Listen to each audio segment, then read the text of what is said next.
What's up, everybody? This is Trey Biddy, publisher of HawgSports.com, HAWGsports.com. Game week is finally here for the Arkansas Razorbacks. We're going to talk about that almost exclusively. Even the depth chart has been released. We just talked to Sam Pittman a little bit ago, so we got some information from that. Danny West is also going to join us to talk the latest in recruiting. All that and more on Hog Sports Live.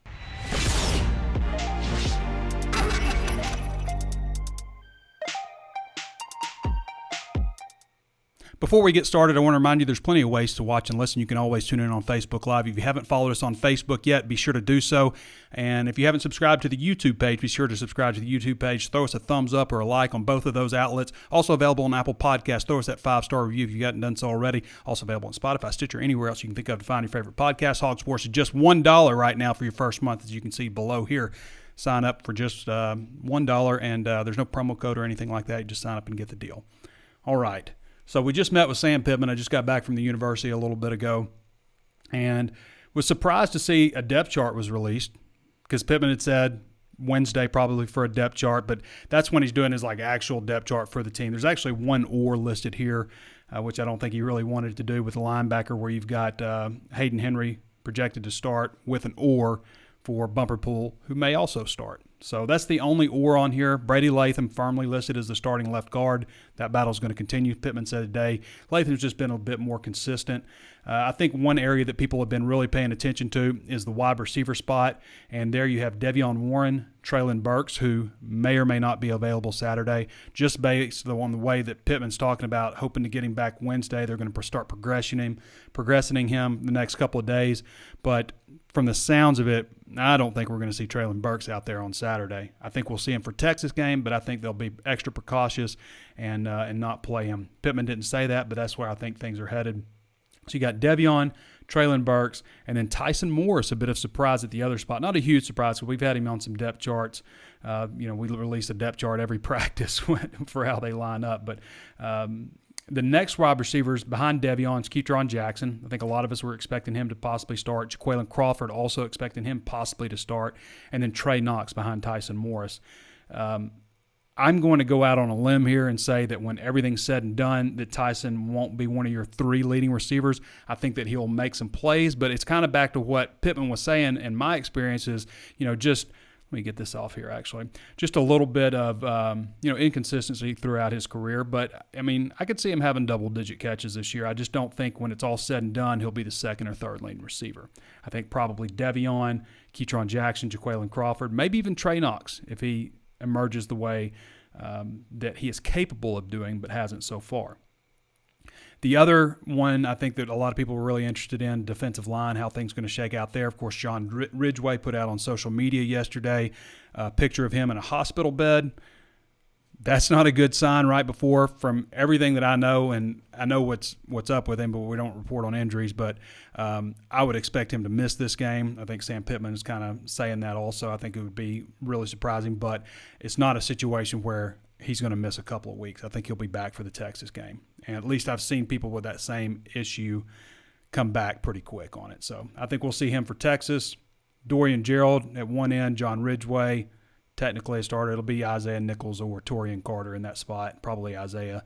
Markel Utsey as the other defensive tackle, and Trey Williams as the other defensive end. So that's, on this one at least, 3 transfers from on the defensive line who are going to start for Arkansas. Not Ridgway probably, but I think that's pretty interesting. Just shows you how important those additions were. But, also you've got Eric Gregory, Jashad Stewart, Zach Williams, Isaiah Nichols. You've got some depth there on the defensive line finally. So that's how it shakes out there. Otherwise, we talked about Brady Latham a little bit. Otherwise, everything is about as you would have expected it to be. Let me see if there's any surprises. Blake Kern listed as the starter at tight end over Hudson Henry, which Hutchinson's been in and out also this past week. Practices at 4:30 today? Maybe a little bit earlier than that today. I can't remember exactly, but there's no media availability after practice today. Then Tuesday, we have, I think, 4 o'clock practice, and then we have players right after that. So, and then Wednesday, we have Sam Pittman press conference at 1 o'clock. That's the last time we'll talk to anybody from Arkansas. So, Cam Little listed as a starting kicker, Reed Bauer, punter, Jordan Silver, long snapper. Kick returner listed as Ladarius Bishop, punt returner, Greg Brooks, or Nathan Perotti. That's where things stand right now with the depth chart. You can read all of it on HawgSports.com right now. We got the whole thing listed. We're going to get to your questions. I'm going to get to Danny West here in a little bit, talk a little bit about recruiting. We mentioned the Arkansas to-do list. Obviously, the depth chart is technically out, but the final one will be out Wednesday. They've got to get some more guys healthy. They had a lot of guys in green this past week. I mean, on Thursday, no contact jerseys. You had Blake Kern, Dalton Wagner, Ty Clary, Traylon Smith, Jalen Catalon, Zach Zymus, Miles Slusher, Kevin Compton, and Jermaine Hamilton Jordan. It's a lot of green. Traylon Burks wasn't there. Sam Loy wasn't there. Hudson Henry wasn't there. So they got to get some guys healthy. After they had a pretty physical practice Friday, Thursday. Thursday, I know they did. Not super like last week because they're still trying to get their legs back a little bit. The walkthrough was just, very basic. The mock game was just going over scenarios. They weren't doing much running at all. They just want to get out of there with their legs, get out of there healthy, get to this game week. Rice is an interesting opponent. They're going to try to slow it down. Sam Pittman kind of likened some of that to the way that Georgia Tech used to do them. He said there was one year, he said in the first half they had 3 possessions, and it was like 17-7 or 17-0. They scored on all the possessions, but they only had 3 because they tried to slow it down. So that's what we'll see with Rice. They're not going to do like the flex bone or anything like that, but it'll be 2 tights, a lot of stuff like that, 12 personnel, really more methodical. Opposing coach is a former offensive line coach also. You don't see that very often, 2 coaches who are offensive line coaches.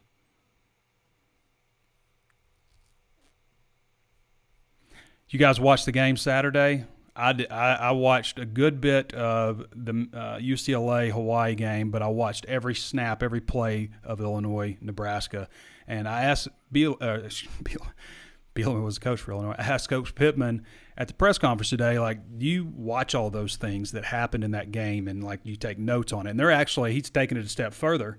He said that they have taken clips out of the game and are showing their players from the Week 0 game because, Nebraska, as he said, they probably thought they had everything together, everything in order, prepared to play, but you field a punt at the 2-yard line, you go backwards into the end zone, it's a safety, that's his first score of the season.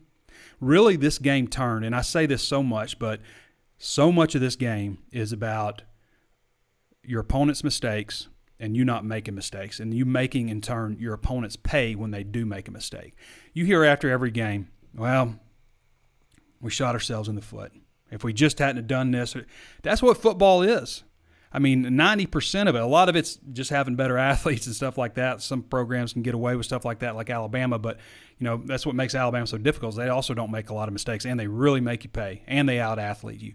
But so much of football is making mistakes and capitalizing on mistakes, and that's what Nebraska did. They had that mistake. Illinois even lost their starting quarterback, but when was the turning point of this game? Dude drills Illinois' backup quarterback into the ground. That's called, punishing a player, driving him into the ground, and then taunts him. And it's a 30-yard penalty instead of an interception, which happened on that play. They had an interception, Nebraska did. Imagine how that game would have gone, the momentum swing that would have caused. Instead, it was complete other way. And from there, it was all Illinois, aside from, like a 75-yard run by Martinez. But everybody thinks Scott Frost is in trouble right now. I mean, that was the guy that was the hire 4 years ago in all of college football. I mean, they won a fake national championship. He's a Nebraska guy, an alum, former player. Perfect fit. Nope, not always. That's why you don't just win the press conference. Would you rather have Scott Frost? Would you rather have Scott Frost or Sam Pittman right now? Nobody said anything about Sam Pittman. Brett Bielema was the hire in 2013. He was the top hire in the entire country in 2013. It didn't work out for him at Arkansas. We've been talking a lot about Brett Bielema and his tenure at Arkansas since he's back in college coaching and stuff. And how would things be now if you go back to 2015 and they had beat Mississippi State where they had the kick blocked, whether they keep driving and score a field goal or just not have the chip shot field goal block, Cole Hedlund. They won that game. That would have been 9 wins right there. I mean, there's a couple other games out there, too, that they very well could have won. That team could have been, Toledo, for example, is one of them, but that could have been a 10 or even 11-win team, and they got a little bit of luck. But say they win 10 games that year, which they probably should have done. I mean, again, they got a little luck on the way, the Ole Miss game, obviously. But say they won 10. Say they didn't win all 3 of those they should have won, could have won. They won 2 of them. And then the next year, they beat Virginia Tech in the bowl game instead of collapsing. And they beat Missouri in the last game of the regular season instead of collapsing. So he has a 10-win season and a 9-win season. I think he probably would have survived 2017 and may have not gone into 2017 in panic mode because he was. I think the stress, all that stuff got to him. I mean, think about the Auburn game, how ridiculous. They're going to switch over to a hurry-up, no-huddle offense 2 weeks because they got to bye before the Auburn game. An offense that Auburn practiced against all fall camp. That's the secret weapon? Come on. So I think he probably would have survived 2017. Maybe they would have fired Jeff Long. Bielema maybe not survive the next year. And, maybe it made a coaching hire with actually a sitting AD. But you got Hunter Yurachek, you got Sam Pittman. That's where things are.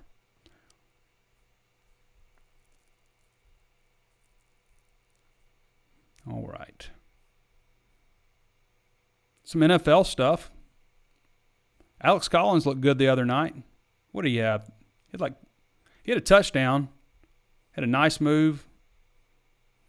You got Felipe Franks. Looks like he's settling in as the backup in Atlanta. What did Collins finish with? We had an article on it. I can't remember, but he's dropped like 10 pounds. He's trying to increase his speed. 10 carries, 37 yards, and a touchdown. Also had several catches.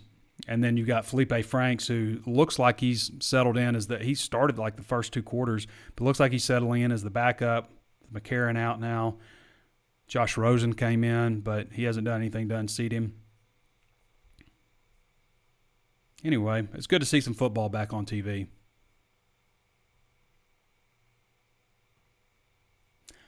We asked a bunch of poll questions. We did a lot of poll question stories this week. We did Arkansas football 2021 season predictions. What will Arkansas's final record be in 2021? 36.89% said 7-5. That was the majority. What will Arkansas's SEC record be? 37% said 3-5. 437 voters. The next closest was 34.5%. 405 voters said 4-4. How many yards will KJ Jefferson throw for? 2,500 to 3,000, 30%. Most likely stat line for Traylon Burks, 65 catches for 1,000 yards, 8 touchdowns. May be harder without him playing this game coming up. Doesn't look like he's going to play, but they hadn't ruled it out completely. How many yards will Traylon Smith rush for? The majority said barely 1,000 to 1,100 yards. The second most was 800 to 900 yards, and then a distant third was 900 to 1,000. So people either think 800 to 900 or 1,000 to 1,100. Kind of interesting. Which player will be Arkansas's second leading receiver? Ketron Jackson at 30%. Which true freshman will make the biggest impact this season? Raheem Sanders at 64%. I think that's interesting also. It's a landslide over Ketron Jackson because most people think if Ketron Jackson is the second leading receiver, I guess Raheem's going to be the second leading rusher in this scenario, and he is the backup running back on the depth chart. Which transfer will make the biggest impact this season? It's very close, but 39% over 37% say John Ridgeway. What will Malik Hornsby's contribution be? 66% say he'll have a consistent package in the game each week. And how many sacks will the Razorbacks allow? This is very close. 15 to 19 sacks, says 31%. How many sacks will the Arkansas defense make? 20 to 24 sacks, 37%. How many times will Jalen Catalon be ejected this season? 39.7% says one time. We did a lot of those kind of poll questions. It's always a very popular, fun thing, especially in the preseason to do. We did our staff predictions, game by game, staff predictions, me, Danny West, Curtis Wilkerson, and Andrew Ellis. And you can read the full article. I have Arkansas at 6-6. I know a lot of people saying, you said 6.5 wins. You said you're teetering towards 7. I don't like all the green jerseys out there. I don't like that Traylon Burks isn't fully healthy right now. And I don't like people calling me a homer. And people are going to do it no matter how many times I say 6.5 wins or so like that. People are going to say, why are you filling us with hope? Like on this very podcast, people will say that. Why are you filling us with hope, Trey? I mean, I say something looks good, something looks improved, something looks this direction. Homer. So there it is, 6 wins. I can go back and point to that when somebody calls me a homer. I also know that I have to kind of be in close to the program, and I like Sam Pittman. I hope these guys do well and stuff. I think, any media member may, hide behind this veil of I don't care, but they care. They care. Nobody wants to go through what we've been going through, traveling to these games and just watching Arkansas get obliterated, spending, $1,000, $1,200 for travel. Go watch them get blown out, the game's over in the first quarter. Nobody wants that. Everybody wants to watch a good game. Certainly much easier when the home team wins. I thought 12348A579, a user on our message board with an interesting username, had a pretty cool breakdown because if you go by Arkansas fans, because we allowed everybody to vote, the fans had Arkansas winning 9 games, just voting individually on each game and taking the percentage of whether they would win or lose the game. 9 wins based on that formula.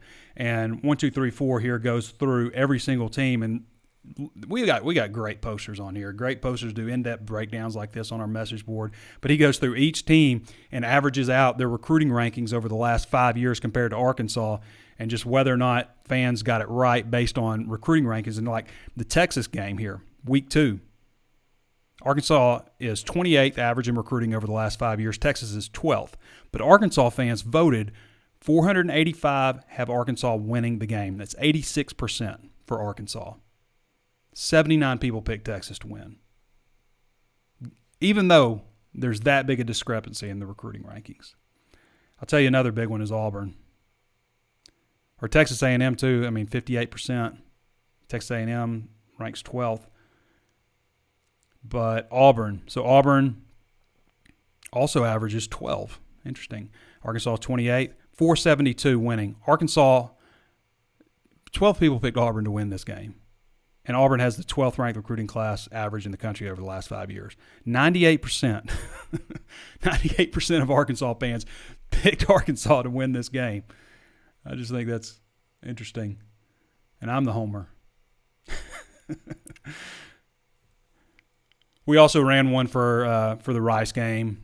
Andrew Ellis put this together. This is always a very popular one. How many yards will KJ Jefferson have versus Rice? These kind of questions. Newcomers, who's going to be the standout newcomers? How much rushing yards for Traylon Smith and Raheem Sanders? First touchdown, how's that going to look? All those kinds of things. We'll go back and review these. It's always kind of a fun article to do. Okay. We got to get to Danny West. I told him I'd get to him now. For those of you who aren't following Danny West is the biggest recruiting man in the state of Arkansas, not by size, by production. Does a great job for us. He's got a little work to do because there'll be visitors. Danny, how you doing? Yes, sir. So, Danny, Arkansas is going to be able to have recruits come to the game. Is there going to be any? Is there going to be any there? Yeah, I think so.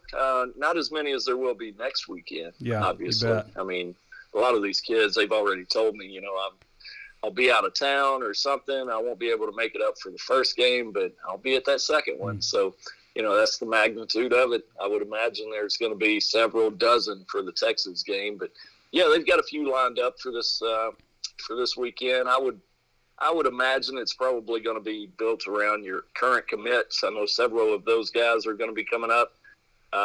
Really can't think of any undecided standout type targets that are going to be on campus that we know of so far. It's still Monday, and as you know, this list throughout the week tends to grow. So we'll see later in the week. But so far, not a ton of enormous news for the Rice game. But that Texas list, buddy, it's already taken shape. Going to be a really good one. A couple of names there.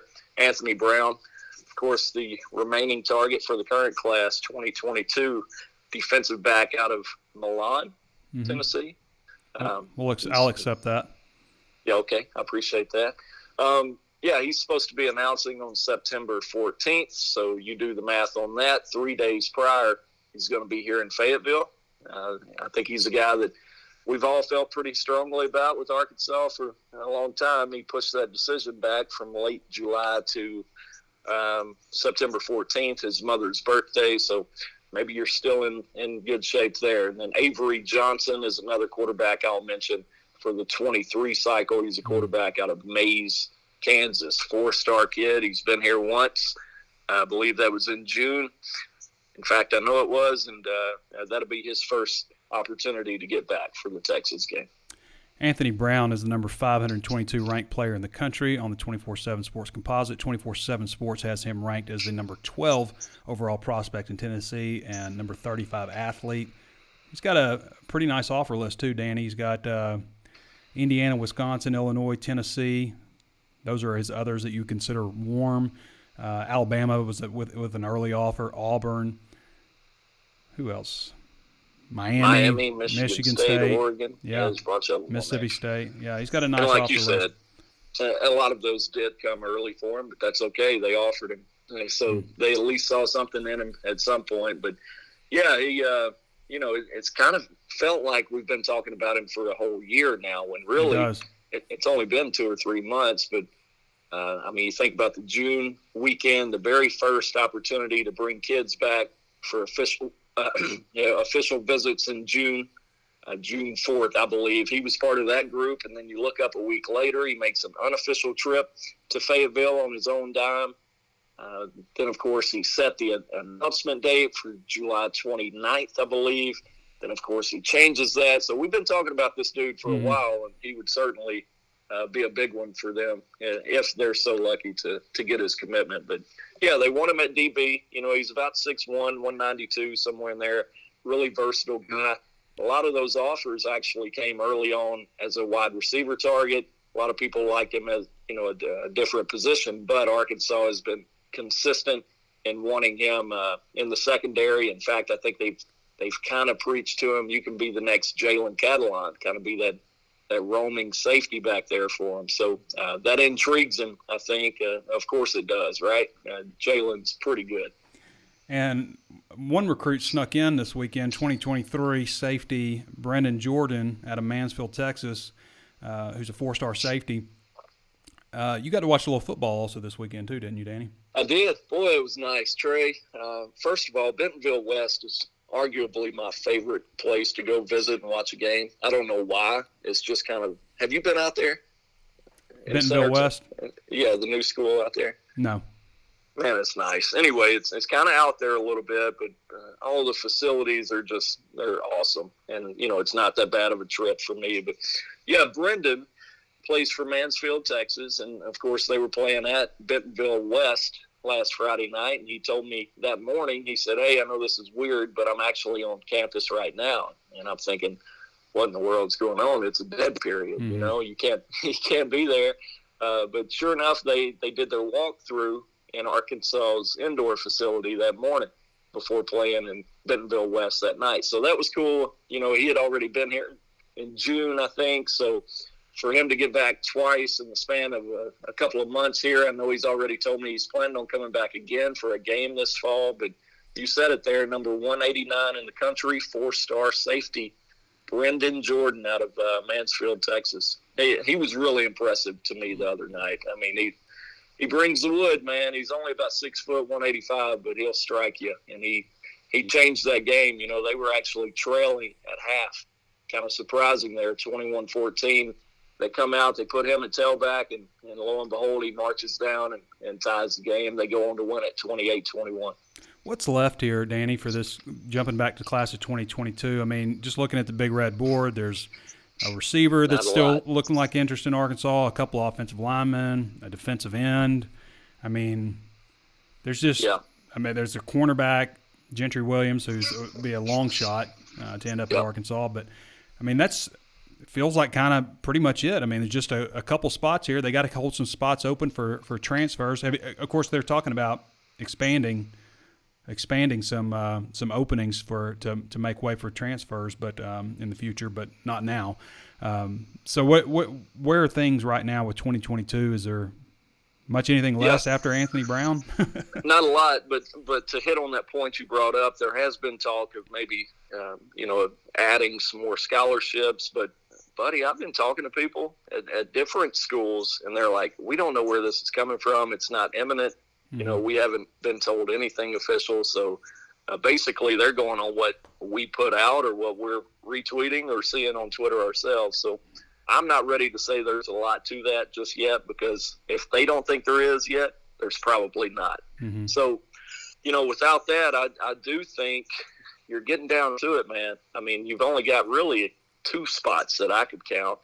If you can get Anthony Brown, if you can get him on the 14th, obviously, he's a take. You take him all day. We'll see what they would do with that final 1, maybe 2 spots. I would call it 1. Do you take another specialist? How do people feel about that? I'm not sure, but it's getting down to it. Of course, you counted some forward last year, which took away from this class. So the math behind it all can be a little bit tricky. But I've told people for a long time now, this thing's going to be a little shorter than you expect. So, man, they're going into the football season almost done. Mm-hmm. That's really, really rare. And I understand, it kind of anticlimactic. You expect to have 5-6 spots going into the season, and you can focus on those final few guys, big-time guys. And, man, unless something changes, I'm just not seeing that for this class. Danny, I want to switch you gears real quick. You watched the Nebraska-Illinois game? Every snap of it. I did too. It was fun to watch some real football. football. Happy for Coach B. I know a lot of people feel different about him, but I happen to like him. Think a lot of it. Yeah, personally, I mean, you can't. He's a good guy to talk to. But what kind of bugged me about that game is some people were getting on to me like Twitter, because I'm like, what's going on with the knee pads? Right. Because I saw your tweet on that. I mean, like somebody had the old man yells at cloud gif under me, but like. That is a point. Get off my yard. I was like, this is supposed to be like a point of emphasis, and I had somebody from equipment from another team who's equipment manager, like somebody in college football, said, yes, this is absolutely a point of emphasis for this year. They've been notified about it, had time to adjust the uniforms, because everybody gets uniforms every couple of years, and this is a year where they're supposed to emphasize it. I mean, like every like teenage girl knows, like from high school, you had like a rule of how far your shorts could be up. It's like your hand above your knee. Like that's how far up they were. They would use the ruler. You remember that? Oh yeah, it's like 5 inches or something. But we were advanced. Oh yeah, super advanced at Rising. But anyway, that bugged me a little bit, because that's supposed to be a point of emphasis, and every single player for Wisconsin had it like way up above the knee. That just, it annoyed me. So, let me tell you something though, man. Thinking back to when we played, and now this has been a long time, obviously. I wanted my knee pads on, didn't you? Like, it hurt. I mean, I don't want to take a shot on the knee. I think I'd rather be the dork wearing my knee pads. I mean, I can understand as a wide receiver, you can run a little bit better. Sure. But any other position, you're in there banging and stuff, you don't want to take a knee to knee. That's the last thing you want. Yeah. I was calling up at the university one time years ago to Marianne. Worked in the office there, and I was walking through a doorway, and I mean, right when she picked up the phone, I slammed my knee in the door and was just speechless, just like, hello. I had to like explain myself. As I was grimacing. Oh gosh, so many stories, man. Yeah. All right, I was thinking the other day when the guy, you have to tell this story sometime when you do have time, but when the guy was trying to stop you from parking in the special parking spot, you just kept going. Oh yeah. Well, I'll tell it real quick. It was Bielema era, and they had this guy, this parking attendant there who wouldn't let us pull in where the press conference was. Like I was going to have to walk a mile or so to get there. Yeah. And anyway, he's like, you can't come through here. And I was like, but I am. And I just kept on. I was like, made this grimacing face like, but I'm doing it. And this went on. Yeah, he was just like, I mean, but I had the right to park there. I mean, I had a parking, sticker. He's like, you got to have a, it was volleyball. There's a volleyball games. Like you got to have a volleyball pass or something. I was like, I'm going to this press conference. Yeah. So anyway, all right, brother. Thanks for bringing that up. Yep. All right. That's Danny West. If you're not following Danny West, you can do so at Danny West 247. Does a fantastic job covering recruiting, not just recruiting. He chips in there with his opinion and insight on the Razorback football team. He's got a lot of inside sources on that as well. So make sure you follow at Danny West and 247 and subscribe at HawgSports.com because most of his content is VIP. And as you can see there, right there, $1 right now for your first month. I had a little bit of trouble with OBS, my operating system here that we use for my software that we use for these podcasts. I updated my operating system for my Mac, and it just like wiped out a bunch of stuff. So we've just got this still graphic. That's why it hasn't moved. All right. What else we got to get to here? I think we covered just about all the main topics. I'm sure we've got some questions. Oh, Curtis Wilkerson has an article on KJ Lewis, also who's just offered by Arkansas, class of 2023, top 25 shooting guard.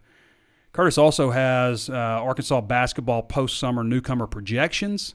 He has Arkansas basketball post-summer returnee projections. Those are both VIP breakdowns from Curtis, who does a tremendous job covering Razorback basketball. If you're not following Curtis, then you're going to want to do that too. Curtis will be on with us on Thursday. We will have a Thursday show. So the way the schedule will work, Monday, probably around 1:30 or so, after Sam Pittman's noon press conference, get back, transcribe, I'll do all my stuff, and then probably a 1:30 show on Mondays. Thursdays will be a normal time, about 11 o'clock on Thursdays. That'll be our game preview day. Normally we will have a guest from an opposing site on 24/7 Sports. Like we'll have somebody from, the Texas site next week. This week we won't, but Curtis will be joining us, probably every Thursday also. Keith Grayson will mix him in there as well, different times. He'll provide a little comic relief for us. So that's kind of the idea with the schedule. I did do the 2021 Arkansas versus 2015 Arkansas position-by-position comparison. The difference is with this is what you had in 2015 versus 2021. But I think it's an interesting look. For me, ultimately, I went 6 wins. If I knew KJ Jefferson was going to be as good at protecting the football and, making plays and all this stuff as Felipe Franks, I might have gone 8 wins. I might have. But that's the one reason right there. And I don't like all the green jerseys out there right now. And we'll see how things are at practice today, but that's pretty much it. Let's see what we got here. Patricia Lunsford said, Woo Pig Suey with a bunch of W's and P's and S's.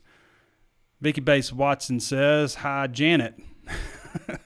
Okay. Damian Phillips says, or tagging people, I guess.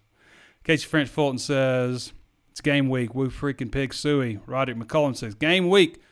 Randall Fowler says, I expect Ridgeway to miss the Rice game, but he will make it back for Texas. That's what I think based on what we know there. Billy Harper says, driving from Claremore, Oklahoma to see my Hogs play. You going to the game? You going to be at the game Saturday? Full capacity.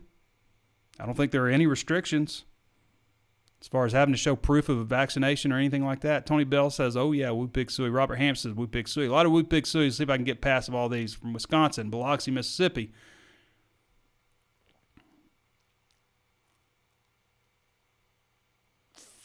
Kansas City, a lot of Woo Pig Sueys. Arlington. Nick McMinn says, did you ask Pittman when he's growing that beard out? On a serious note, how long do you see KJ here? Does he leave after the draft or year 2? It's dramatically too early. Dramatically too early, Nick. I'm not even going to touch that yet. Marquise Martin says, Fort Worth. South Fort Worth.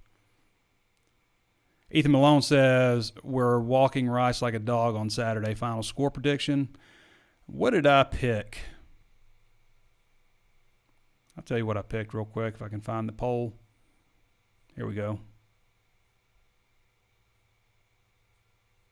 Nope, that ain't it. I don't have it pulled up right in front of me.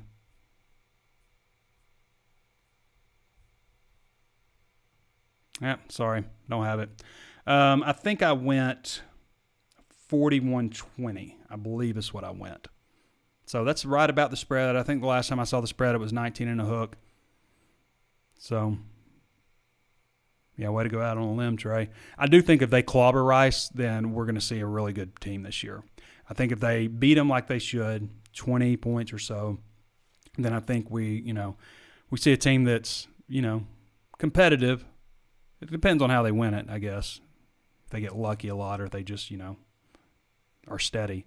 But if they go out and it's like 65-14 or something like that, then I think we can, it's not, Rice isn't the same level, but you got to be a really good team to put up 65, in my opinion. You got to be a good team to do that to somebody, no matter the opponent.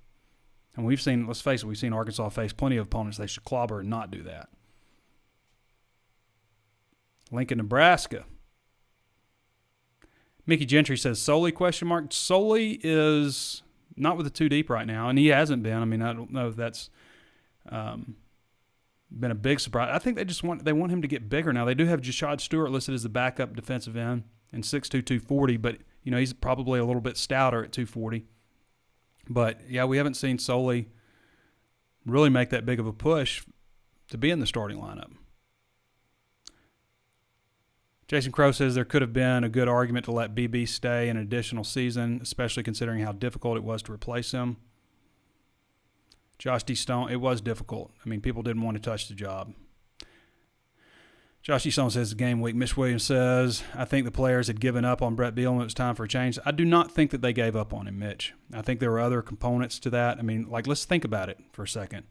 Think about that Ole Miss game. I mean, they could have easily quit in that game. Easily. They could have quit against Coastal Carolina. They could have quit against Mississippi State, and they lost that game, but they fought. They could have quit against Missouri. They lost that game, but they fought.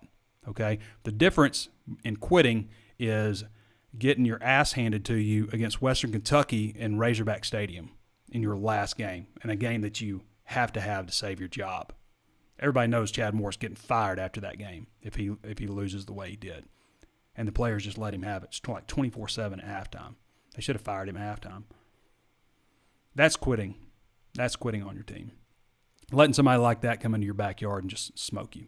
They actually fought and battled back against some teams under Brett Bielema. So I don't necessarily agree with that. Was it time for a change? Yeah. Grayson Reeser says, who is the surprise position group of the year? I sure hope it's DL. I think it probably could be DL in terms of most people's outlook on it. I think that's probably a good answer. Mike Posey says, I think the biggest downfall of Brett Bielema was when Sam left for Georgia. Absolutely was. Absolutely. Kurt Anderson, I guess he's doing a good job at Northwestern. He was not good here. He didn't do a good job recruiting. He didn't do a good job coaching. It was musical chairs every single week on the offensive line. What's crazy about that offensive line is they moved Yelda Froholt from defense to offense, and then they stuck him at left guard and never moved him there. They moved him in the starting lineup, a position he had not earned at that point because they felt good about his potential there, and they left him there at left guard. Every other position was just musical chairs. Let's try a new guy here, a new guy here. No wonder they sucked. The best guy was the guy that they left in place. Daniel Kelly says, Homer. I'll find you, Daniel Kelly. I have your name here on Facebook. Randall McMurray says, I've seen 7 or 8 wins. I wouldn't discount it. Depends on how good KJ is. I think they have the players around him. Agree, Anderson was terrible hire for a replacement. He was terrible. Norman Hunt says, I've been saying 6 and 6 too. They got to win some SEC games, 7-5. Everything goes right. Requires some upsets. A lot of people excited. I don't know if Bielema or Morris was worse. Oh, God, Morris was worse, dude. Ma'am, sorry, Kinsey.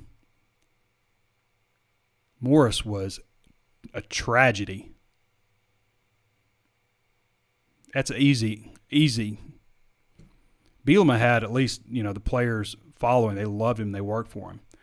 John Dexter said, good work, Trey and Danny. I've missed football talk. I sure enjoyed watching some football. I locked myself back in my office, Got my big 75-inch television there. One chair. Watched it by myself. Enjoyed it. Kesney says, not Kenzie, Kesney. Kesney Nichols says, I do have some reservation with KJ being the starter this year. Not the answer, but the best we have. How do we know that, Kesney? We don't know that. Kesney, I'm disagreeing with you today. We don't know that yet. He may or may not. Let's give the guy a shot. So many people are ready to bench him in favor of the freshman. I mean, he hasn't even played this year, and his one sample that we have from him, he threw for like 274 yards, 3 touchdowns, no interceptions, rushed for another touchdown, completed a 2-point conversion try, took Arkansas into the fourth quarter against Missouri with a 10-point lead, led 2 touchdown drives that accounted for 15 points. It's 25 points that Missouri had to overcome in the fourth quarter. I think we'd all take that. I can't put that loss on KJ Jefferson. Brandon, we talked about Sully a little bit. MP Rich says, Whoop Big Suey, right from Hogball. Whoop Big Suey, more Whoop Big Suey. Wes Minter says, is it worth just holding Burks out versus Rice no matter what? I think it probably is. I know he is nice to have, but I don't know if he's worth not having him for Texas. I don't know if I think I would try to get him as completely healthy as possible. I know you want to have him for Rice. And I'm not saying they can just like hold people out just to hold them out against Rice. I don't think that's a good approach either. But with Burks, if he's not 95%, then I say hold him out. Cody Hamilton says, I know it's a long time away. What about the kid from Greenwood? Is he the real deal? If we do have a chance to keep him home. That probably would have been a good question for Danny from recruiting. I know who you're talking about, but for some reason I'm spacing.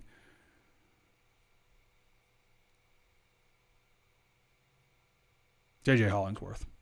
Is that who you're talking about? Are you talking about not Greenland, but Greenwood? You're talking about the quarterback. Oh, gotcha. Yeah, that's way out. That's definitely a Danny question. I think he's just going into 10th grade, isn't he? 9th grade, something like that. Hayden Staten says, Trey, who's underrated defensive player you expect to make an impact this year? John Ridgway, Trey Williams. Could Jashad Stewart be one, in your opinion? Yeah, I mean, I think there's some candidates on the defensive line. Jashad Stewart definitely comes off the ball fast. Hayden Henry might be another one. If you look at the depth chart, it's got Hayden Henry or Bumper Pool. A lot of people don't expect to see that, but that's how it's been for a long time. Hayden Henry's been going out with the ones a good bit. So he might be one that at least underappreciated. Andrew Douglas Eford says, can you talk about our special teams? Has there been any indicator of that getting any better? They liked what they saw out of Cam Little in the first scrimmage. They thought they missed too many extra points or too many field goals in the second scrimmage. Reed Bauer is a capable punter. Sam Loy is a better punter, and Sam Loy's injured. Reed Bauer wins the job. Jordan Silver's back. He's a good snapper. But I think so much is about coverage and stuff like that, too. I mean, you got to be a better coverage team. You got to have some weapons in the return game. Can Ladarius Bishop be that? He's certainly fast at kick returner. Raheem Sanders, I like having Raheem Sanders back there. I like having him back there. I don't know if he's the first guy or the second guy, but he's back there. And then Greg Brooks and Nathan Perotti at punt return. I'm not a huge, unless like Greg Brooks or Ladarius Bishop are difference makers in the return game, I'm not a big fan of putting starters back there. Unless they're difference makers, like a Joe Adams or something. Otherwise, I say, maybe go with a younger guy who's in a backup who's got a bright future. Rob McCallie says, we win the national title this year. Don't hold your breath there, Rob. Leroy Dumas, I rewatched the Missouri game, and I think if KJ improves 50% or better, we'll be fine. I mean, if he gives you the Missouri game every week, then you're going to be fine. Yeah, you'd be okay.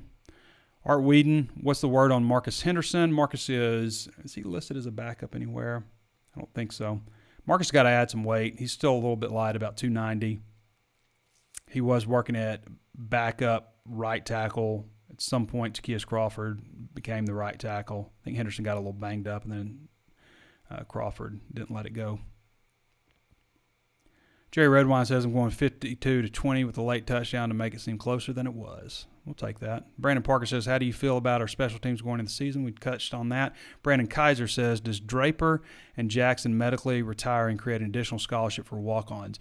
It does create additional scholarships for players who are walk-ons who have been on campus at least one calendar year. Okay, so players who have been on campus for 1 year can get one of those scholarships. Those players keep their scholarships under a medical hardship. So they still get to stay on scholarship, but they're not part of the team. They can't return to the team at any point. They could, technically, if they had eligibility left, which I guess Draper has 1 year, go somewhere else and play, but they can't do it at Arkansas ever again. So, but that it doesn't open up one for a recruit or in the incoming class or anything like that, but it does on the 85. Mason Allen Rigsby says, "Hey Trey, just out of curiosity, have they said if masks are required during the game or not?" They have not said anything specific. However, in the city of Fayetteville, we are under a mask mandate. So that means if you're inside, you have to have a mask on.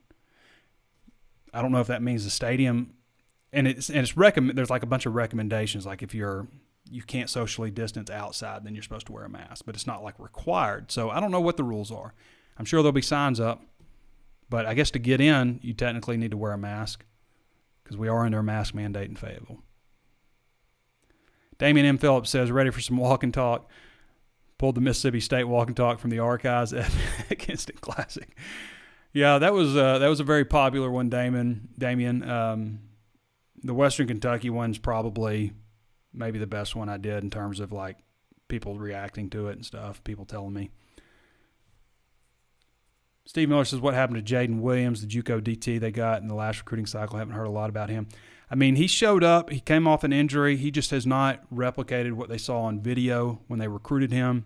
It just hasn't really been in the mix. And it's something that, Wilson has said too, just his explosion hasn't. Jason J. Bird Jones says, "What happened to Matteo Soli?" We talked about that a little bit. Woo Pig Suey from Sumter, South Carolina, from William Phillip Davis. Joey Mark says, "Kern really better than Hudson." I think he provides some things in terms of blocking stuff, but I think Hudson is the better all-around tight end. But Hudson's been in and out. I mean, he's got to stay healthy. They got to be able to rely on him week to week. And Kern has been in green, but Hudson missed some practices last week, missed 2 practices at least. Billy Abbott says, "Are all the seats opened up for the game? Hope to see a big crowd." Yeah, it's 76,000. Come on in. Kesney Nichols said, "Just don't trust KJ with the ball. I hope I'm wrong and he crushes it." Hope you're wrong too, Kesney.